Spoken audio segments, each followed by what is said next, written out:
На територија на општина Газибаба, а проблем за цело Скопје. Дивата депонија Вардариште на последниот ден од месец август ги потсети скопјани дека е проблем кој чека на решение. Облакот од чад по пожарот на депонијата се гледаше од секој дел на Скопје, а покрај тоа непријатната миризба стана дел од домовите на граѓаните. Пожарот тлееше уште речиси цела недела. Пошироко гледано, проблемот со Вардариште, како и со другите депонии, не е само во акумулацијата на отпадот, туку и во долгогодишното несоодветно третирање на таквите места.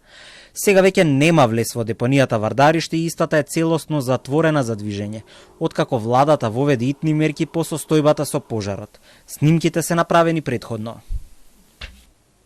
Како и секоја депонија, ова има своји специфики.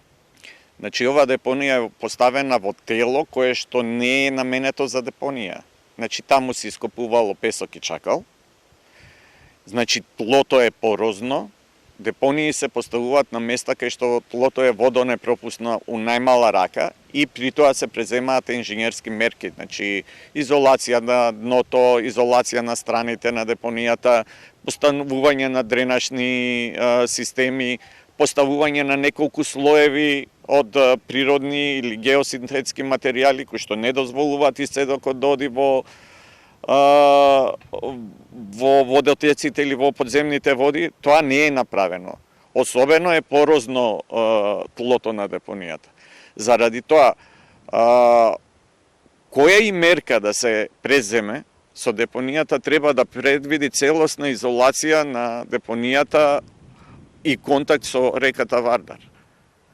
Оној исцедок што се создава, што и да се преземе, доколку целиот отпад не се ископа, ќе треба исцедокот да се третира. Значи, физибилите и студијата за која што зборуваме не предвидува пречистителна станица за исцедните води од депонијата, кои што сега не се толку богати со органски остаток, ама се богати со неоргански токсични материи кои што влегуваат во подземните води и во Вардар.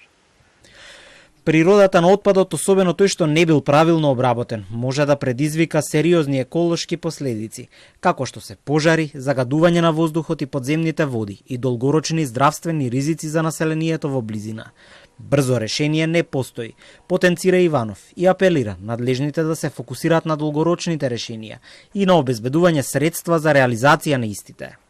Прво и основно што треба да се направи е да се ревидира постојната физибилити студија, која што дава физибилни и добри решенија, меѓутоа со оглед на тоа дека таа е надвор од опсегот на нејзиното влијание, да кажеме, изминале повеќе од 10 години од како изработена, апсолутно е дека сите параметри на депонијата се сменети.